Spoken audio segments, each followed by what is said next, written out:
তাহলে চলো ওই বিয়ের কাজ শুরু করি। কাজী সাহেব, মেয়ের বাপ 10 লাখ টাকা দিতে চাইলো বিয়ের আগে।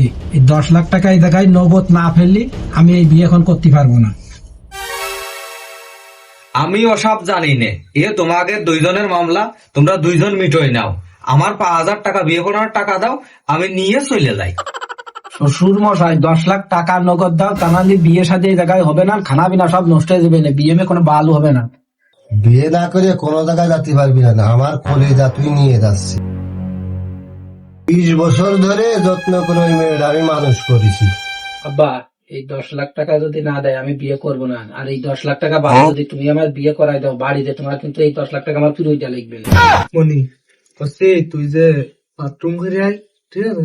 আমি এদিক কথা করছি তোর শ্বশুরের সাথে, তুই যা বাড়িতে যাই যা।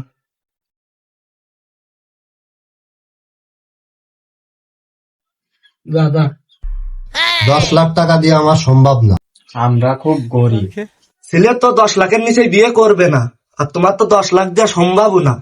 ওই বিয়েও ভাঙা যাচ্ছে না, তাহলে এক কাজ করে নে, আর জমি জমাও তো আমার নামে, আমার ওই 5 লাখ দিয়ে না, আর মেয়েটা আমার সাথেই বিয়ে দিয়ে না।